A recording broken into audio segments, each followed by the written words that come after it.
নরসিংদীর মাধবদীতে এক তরুণীকে বাবার কাছ থেকে তুলে নিয়ে তার অভিযোগ উঠেছে।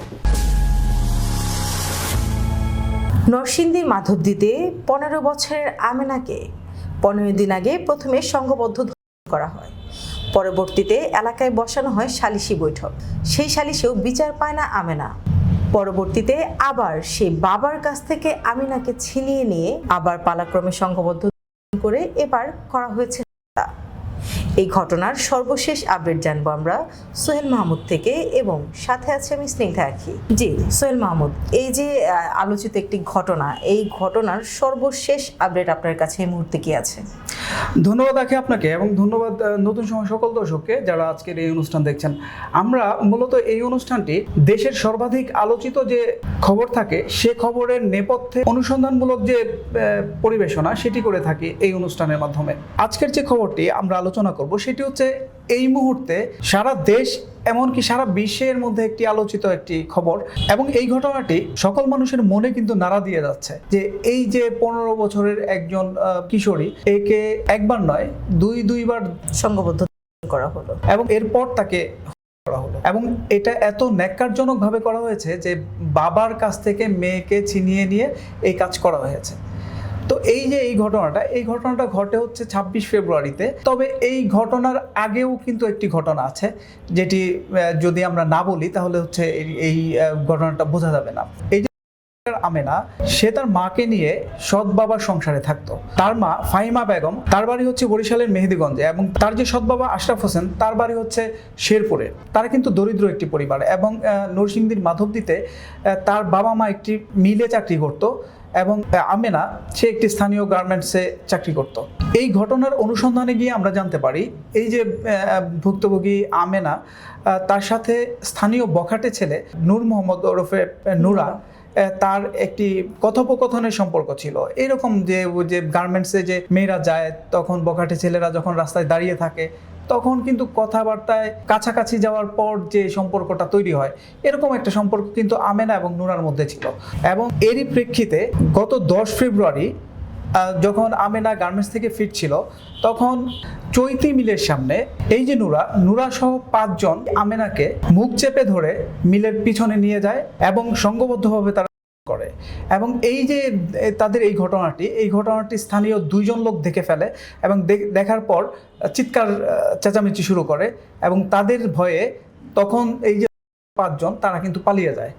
তখন এই 2 লোক সেই অবস্থাতে আমেনাকে উদ্ধার করে এবং তার বাড়িতে পৌঁছে দেয়, এবং তার বাবা মাকে যেটা বলে, মেয়েকে দেখে রেখো, যারা এই কাজ করছে এরা কিন্তু এলাকার ভালো মানুষ না, এবং এদের সাথে পেরে ওঠাটা খুবই মুশকিল, এবং যদি পারো তাহলে স্থানীয় যে মেম্বার আছে তাকে বিচার দাও, বিচারের মাধ্যমে একটা কিছু করো, না হলে ওরা তোমাদের শান্তিতে থাকতে দেবে না। এই ঘটনার পর এই আমেনার সৎ বাবা এবং মা, তারা দুজনে মিলেই স্থানীয় সাবেক ইউনিয়ন পরিষদের মেম্বার আহমদ আলী, উনি স্থানীয়ভাবে রাজনৈতিক নেতাও, তার কাছে বিচার দেয়। তার মেয়ের কাছ থেকে তাদের নাম জানে, সেই নামেই ওই মেম্বারের কাছে বিচার দেয়, এবং ওই মেম্বার তার বিচার নেয় এবং এর প্রেক্ষিতে তাকে সেই বিচার করবে বলে জানায়। এবং মেম্বারের কথায় আশ্বস্ত হয়ে তারা বাবা মা কিন্তু ফিরে আসে, এবং পরবর্তীতে অপেক্ষা করতে থাকলেও সেই বিচার আর পায় না।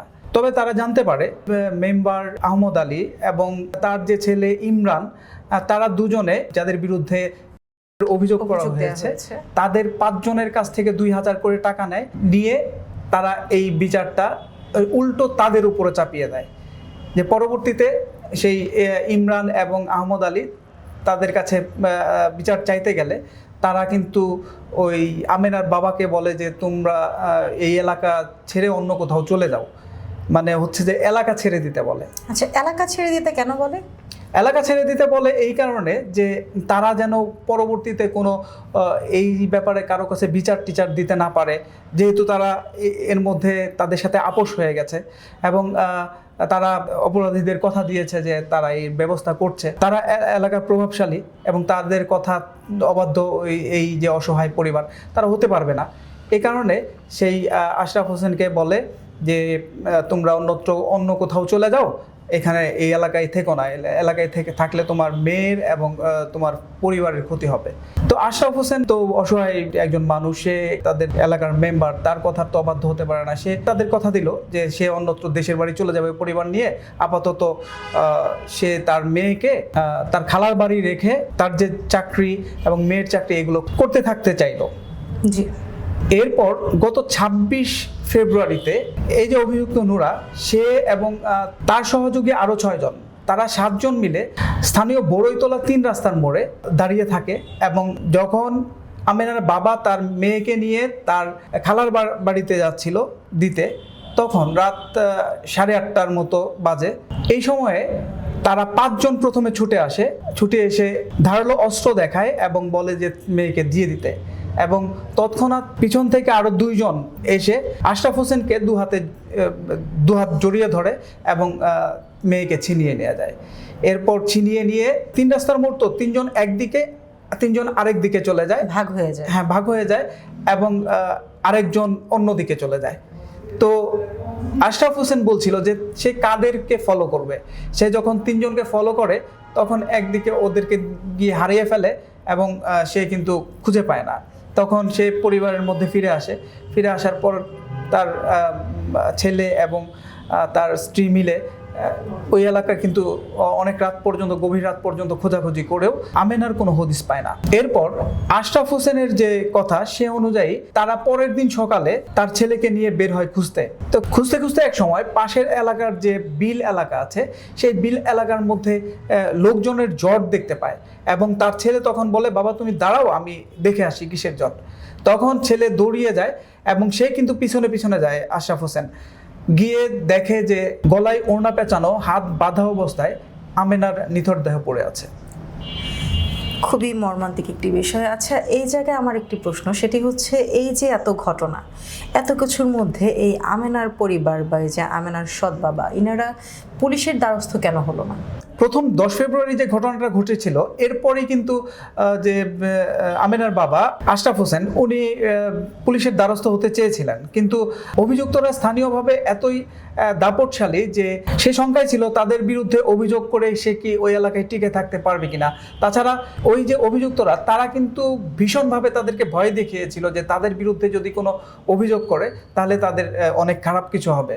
এবং স্থানীয় যে মেম্বার আছে, যাদের কাছে সে বিচার সালিশ নিয়ে গিয়েছিল, তারাও কিন্তু তাদেরকে একই ভয় দেখায়। আচ্ছা, এখানে দেখা যাচ্ছে যে আসলে চারপাশের এরকম চাপ ছিল, যেটা ওনারা হয়তো আতঙ্কিত হয়ে গেছে যে এরকম একটা অসহায় পরিবার কিভাবে কি করবে বুঝে উঠতে পারেনি। তো এই জায়গায় একটি বিষয় একটু খটকা লাগছে, সেটা হচ্ছে এই যে সৎ বাবার সাথে মেয়েকে সৎ বাবার কাছ থেকে ছিনিয়ে নেওয়া, ছেলেরা গ্রুপ বাই গ্রুপ ভাগ হয়ে যাওয়া, উনি কোন দিক যাবে বুঝতে পারে নাই। তবে আমার তো মনে হয় যে ওনার উচিত ছিল যে মেয়েটাকে যেদিকে নিয়ে যাচ্ছে সেই দিকে তার যাওয়া। এখানে না বোঝার তো কিছু নাই, সেখানে যেহেতু ভাগ হয়ে গেছে। তো এখানে আপনার কি মনে হয় যে, বা আপনি কোনোভাবে জানতে পেরেছেন কিনা যে সৎ বাবার কোনো সম্পৃক্ততা থাকতে পারে কিনা, ওনার বিষয়ে কিছু জানেন কিনা? এই যে সৎ বাবা আশরাফ হোসেন, তার যে বক্তব্য আমরা নিয়েছি, তার বক্তব্য থেকে কিন্তু একটা জিনিস স্পষ্ট বোঝা যাচ্ছে, সে অতিশয় সহজ সরলভাবে উপস্থাপন করেছে আমাদের কাছে। আর হচ্ছে আমরা অনুসন্ধানে এটি জানতে পারি যে তার এই যে সৎ বাবা, স্থানীয় লোকজন তার সৎ বাবা সম্পর্কে যা বলেছে সেটি হলো, আমেনার সাথে তার সৎ বাবা আশরাফ হোসেনের সম্পর্কটাও কিন্তু মানে এত স্পষ্ট ছিল না এবং তাদের সম্পর্কের ব্যাপারে কিন্তু স্থানীয়রাও অনেক সন্দিহান।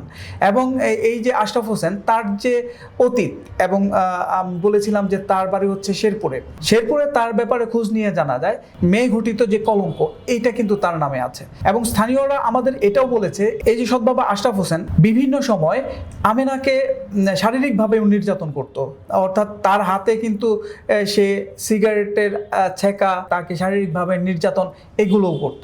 এবং এই ব্যাপারে যখন আমরা পরবর্তীতে পুলিশের কাছে প্রশ্ন করি, পুলিশ কিন্তু বলেছে যে এই মামলার তদন্তে কিন্তু তারা সবকিছুই সামনে রাখছে এবং তদন্ত সাপেক্ষে সবকিছুই তারা বের করে আনবে। আচ্ছা, এখানে একটু জটিলতা রয়ে গেছে বলা যায়। তো এখন এই মুহূর্তে এই যে ঘটনা, তো পরবর্তীতে পাওয়ার পর কি ঘটে? এই যে একটা ন্যাক্কারজনক ঘটনা ঘটে গেল, এবং আপনি তো জানেন এখন সোশ্যাল মিডিয়ার যুগ, এটা কিন্তু সোশ্যাল মিডিয়াতে ছড়িয়ে পড়ে সারা দেশ এবং বিশ্বব্যাপী।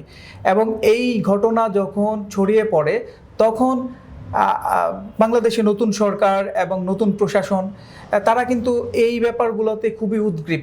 এবং যেহেতু এই ঘটনার সাথে সরকার দলীয় প্রতিনিধি জড়িত, অর্থাৎ এই যে ইউনিয়ন পরিষদের মেম্বার আহমদ আলী দেওয়ান, সে কিন্তু স্থানীয় বিএনপির সহসভাপতি এবং এর সাথে কিন্তু বিরোধী দলীয় জামাত ইসলামের এক কর্মীও জড়িত আছে। যেহেতু এই ব্যাপারগুলো এসেছে, পরবর্তীতে কিন্তু পুলিশের ঊর্ধ্বতন পর্যায় থেকে এই মামলার সুরাহার জন্য চাপ দেওয়া হয়। পুলিশের ঢাকা রেঞ্জের ডিআইজি রেজাউল করিম মল্লিক উনি নিজে সেই ঘটনাস্থল পরিদর্শন করে এবং তার যে অধীনস্থ যারা আছে তাদেরকে কিন্তু এই মামলার দ্রুত সুরাহা করার জন্য নির্দেশ দিয়ে আসেন। এবং আরেকটি কথা বলে রাখি, এ ব্যাপারে স্থানীয় যে সংসদ সদস্য খায়রুল কবির খোকন, উনি কিন্তু ঘটনাস্থল পরিদর্শন করে এবং সাথে সাথেই কিন্তু সে কিন্তু একটি ফেসবুক স্ট্যাটাস দেয় এবং সেখানে প্রশাসনের প্রতি সে যে অনুরোধ করে সেটা হচ্ছে 48 ঘন্টার মধ্যে এই অপরাধীরা যেন ধরা পড়ে।